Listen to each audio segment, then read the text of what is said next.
walladzina hajaru wa jahadu fi sabilillah. Kita mau berkisah lagi nih adik-adik biar tahu nih. Kebetulan insya Allah nggak kerasa, catat tanggal 20 Agustus udah 1 Muharram. Masya Allah, Ustaz mah paling inget terus sama bulan. Kenapa? Lah gua tanggal 10-nya 29 Agustus ada show kan gitu ya, hafal. Makanya mudah-mudahan nanti malam Kamis depan bisa keburu. Rabu depan saya jam 9 pagi, jam 10 ceramah di daerah Malingping sebelum Bayah sono. Masuk apa tuh, Rangkas Bitung apa Pandeglang ya, Malingping. Nah mudah-mudahan aja nanti bisa keburu pulang lagi ke sini malam Kamisnya. Kalau enggak ya Ustadz Aos lah yang talim nanti. Gampang-gampang aja udah. Nah kembali peristiwa Muharram, peristiwa hijrahnya Rasulullah. Jadi dulu saya ceritakan klimaksnya Abu Jahal Abu Lahab bahwa mendengar Nabi Muhammad akan hijrah, jadi nambah marah.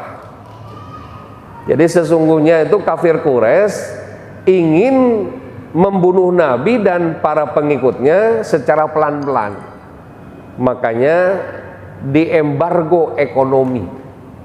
Jadi akhir tahun ke-13 Rasul di Mekah tidak boleh melakukan transaksi apapun dengan orang-orang kafir Quraisy. Sementara yang punya toko sembako, yang punya mall, yang punya perdagangan kebutuhan manusia mereka. Jadi Islam tergencet bener.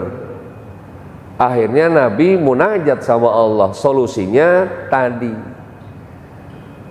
walladzina amanu wa hajaru wa jahadu fi sabilillah. Muhammad, kamu hijrah, tinggalkan kota Mekah.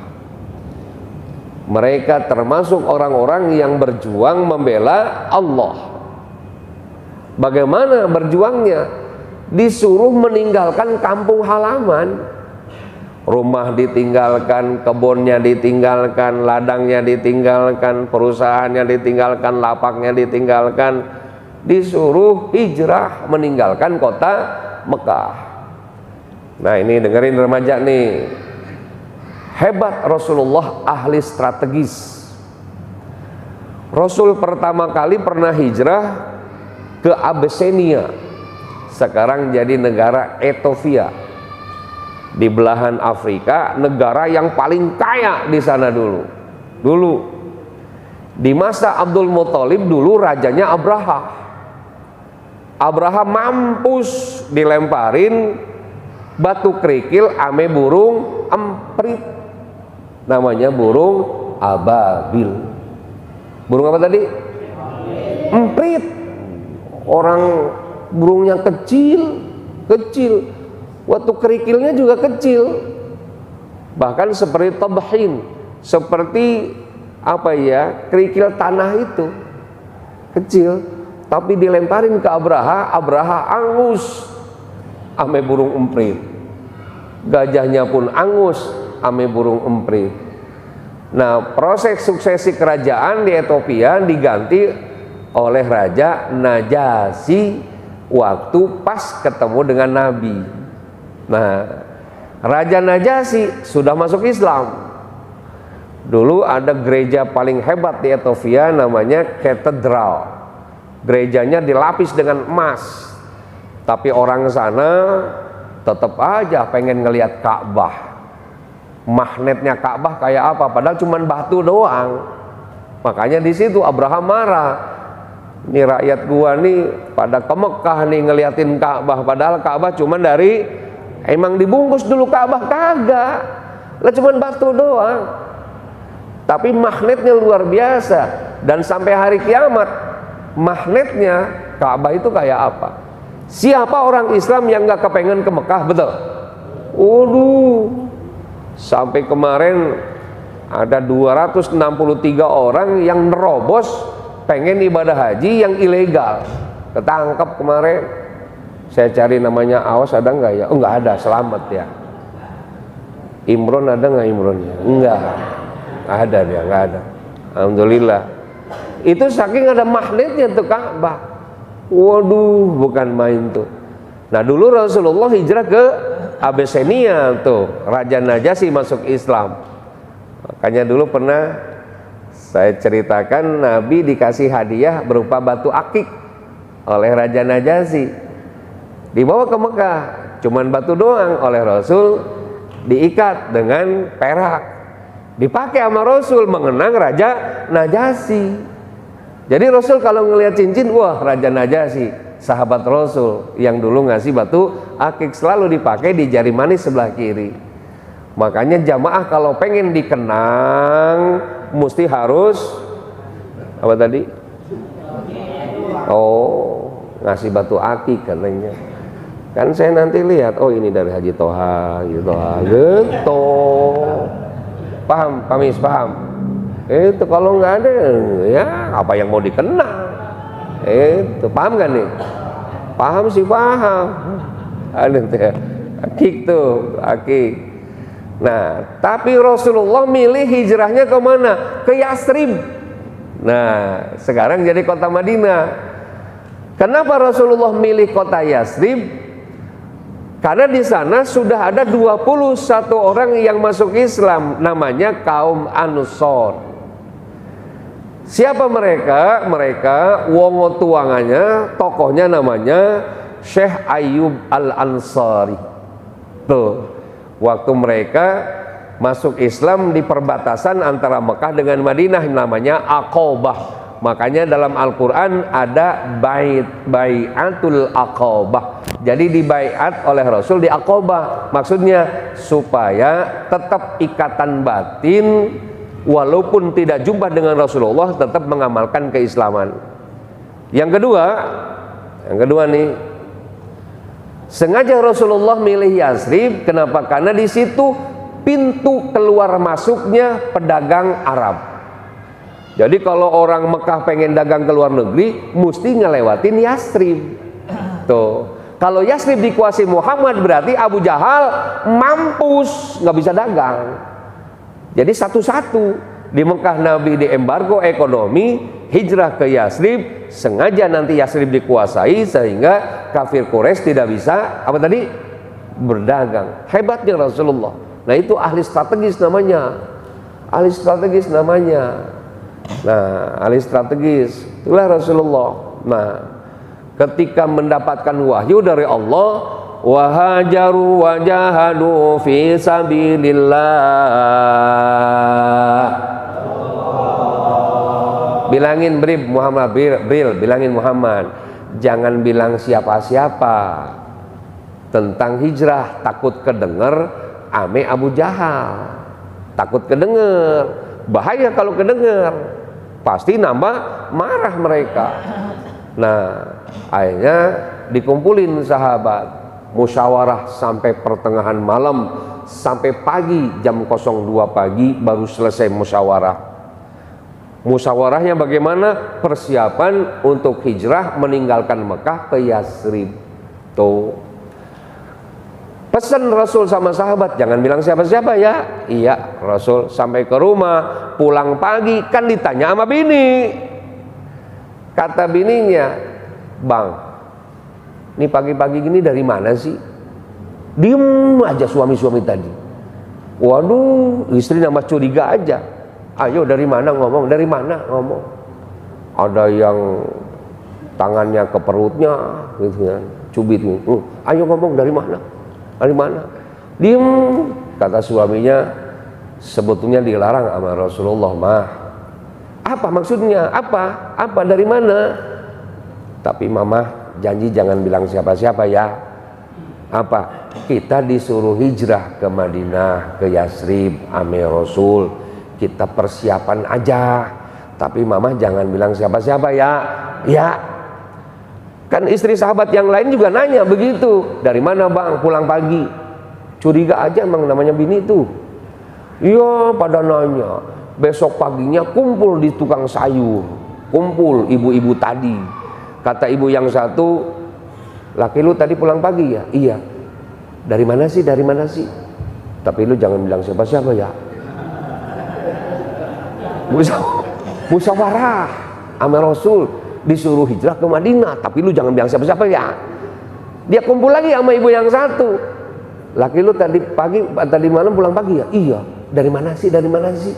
Tapi lu jangan bilang siapa-siapa ya. Iya. Lu jangan bilang siapa-siapa. Iya. Sampai sekota Mekah kedenger sama Abu Jahal. Akhirnya, Muhammad harus dibunuh. Harus. Tidak boleh meninggalkan kota Mekah, apalagi dia ke Yasrib. Bahaya nih urusannya. Kenapa? Mati kutu kita di Mekah. Jalan utama kita berdagang ke luar negeri harus melewati Yasrib. Yasrib dikuasai Muhammad, mampus kita. Kata siapa? Abu Jahal. Jadi kalimat mampus udah ada dari zaman dulu. Mampus itu.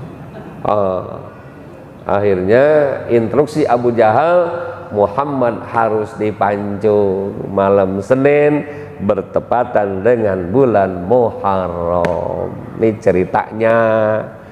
Jadi di bulan Muharram itu ada 10 peristiwa besar. Nanti aja kali ya, panjangan. Jadi Nabi Adam Allah ciptakan tanggal 10 Muharram. Ya nantilah sekarang kita ceritakan ya. Saya kasih bocoran aja dulu sedikit. Nah ini ayatnya. Kata Allah, walladzina hajaru, dan orang-orang yang berhijrah, wajahadu fi sabilillah, dan berjuang membela agama Allah. Berjuang membela agama Allah. Bahkan Sayyidina Umar bertanya ke Rasulullah, ya Rasul, apa semua yang hijrah ke Madinah mendapatkan pahala? Apa kata Rasul? Innamal a'malu binniyat. Segala sesuatu perbuatan manusia tergantung niat. Jadi asbabul wurud hadis tadi ketika detik-detik akan hijrah. Jadi kata Rasul, innamal a'malu binniyat.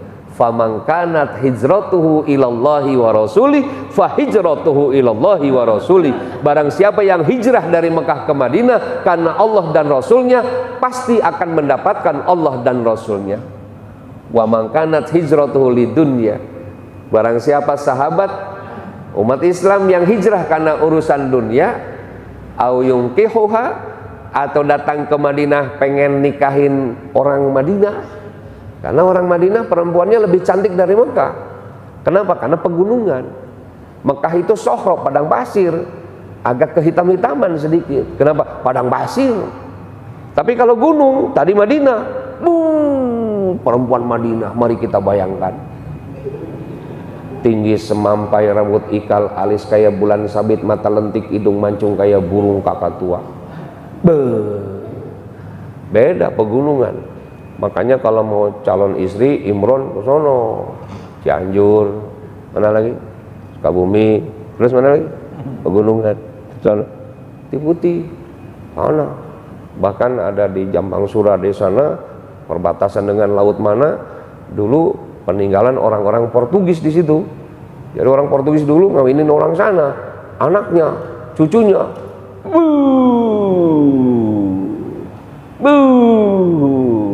Beda dengan orang yang di pesisir pantai, di laut. Dah, jangan diterusin dah. Fi sabilillah, berjuang membela agama Allah. Kata Allah, ulaika yarjuna rahmatallah. Mereka itulah orang-orang yang mengharap rahmat Allah. Apa itu rahmat? Kebaikan. Berbagai tafsir saya baca, makna rahmat itu sepakat semuanya kebaikan. Jadi rahmat itu kebaikan Allah untuk hambanya. Itu rahmat. Rahmat. Jadi curahan kebaikan, baik segala nikmat, pangkat, jabatan, apapun itu rahmat Allah. Itu rahmat Allah.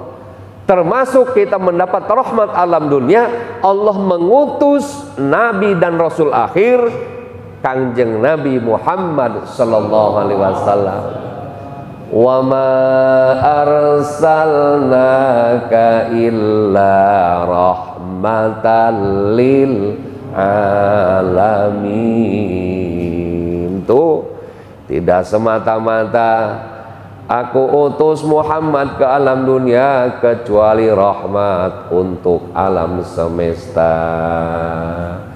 Begini nih, kalau ceramah sudah mengecil suaranya, itu ciri mau udahan. Gitu. Ciri mau udahan.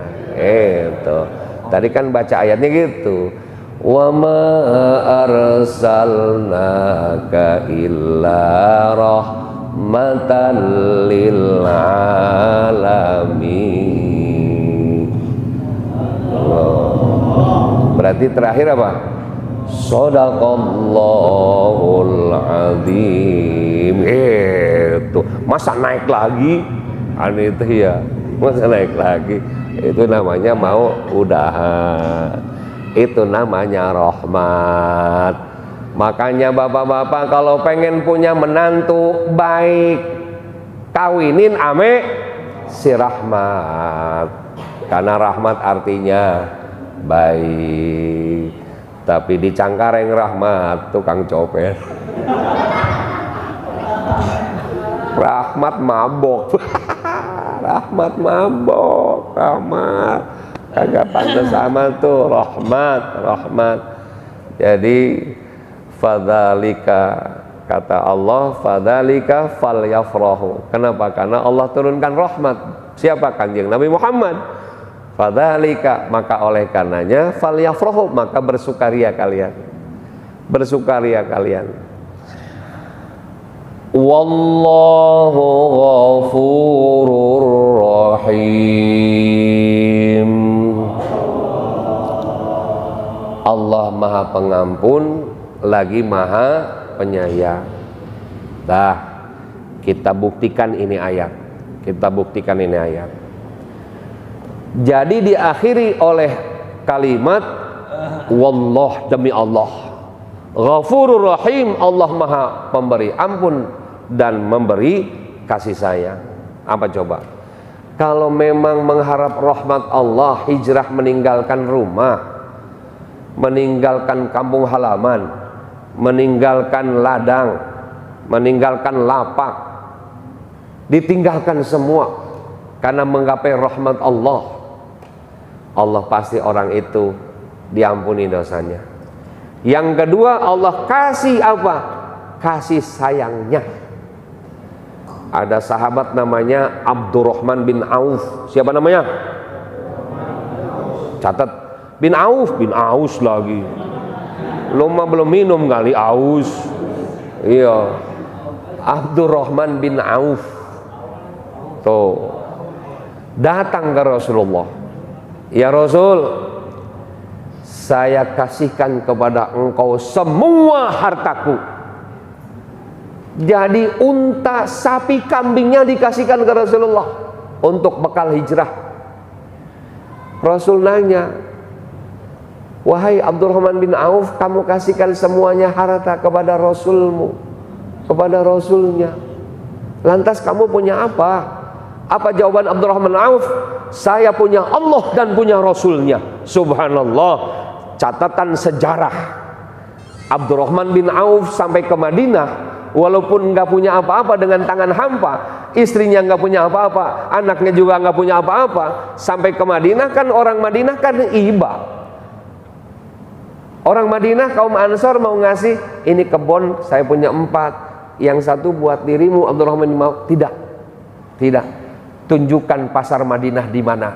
Coba beliau ke pasar Madinah. Apa yang dilakukan di pasar, dia perhatikan orang Madinah jual belinya seperti apa. Oh, ada celah yang memungkinkan nih bisnis di sini.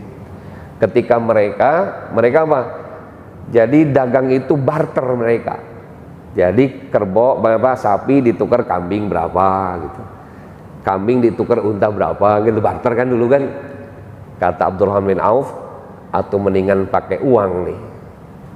Dia minjem uang, dia belanjakan, dia ternakan, dia lahirkan lagi itu kambing unta, dia jual lagi, dia ternakan, dia jual lagi, terus 6 tahun di Madinah. Abdurrahman bin Auf termasuk orang paling kaya di Madinah, menjadi miliarder Madinah. Coba, ini buktinya ayat. Makanya nggak usah khawatir, nggak usah ragu kita kalau berjuang di jalan Allah. Yakin? Yakin? Sekarang nggak jumpa dengan Rasulullah. Dulu Abdurrahman bin Auf dengan Rasulullah. Sekarang yang ada cuman penerusnya, pengikutnya. Siapa? Ustaz. Datang Mas Yani ke rumah. Ustaz, saya punya mobil 3, motor 4, saya kasihkan kepada kamu. Ustadz nanti nanya, Mas Yani dikasihkan semua hartanya, lantas punya siapa? Punya Allah dan punya ustadznya. Wah, mantap tuh urusan. Dapat seminggu bengek dia bininya. Kan itu ya. Karena kita belum mencapai tingkat rahmat tadi. Betul? Itu subhanallah. Makanya di situ Ar-Rahim, Allah kasih sayangnya. Wah, ini mah hamba pilihan nih Abdurrahman bin Auf tuh. Tapi emang dasar manusia ada aja tuh yang hijrah ke Madinah pengen ngawinin orang Madinah. Ada buktinya tadi ada hadisnya, innamal a'malu binniyat. Wallahu ghafurur rahim, wallahu a'lam bissawab. Mudah-mudahan ada manfaatnya buat kita semua.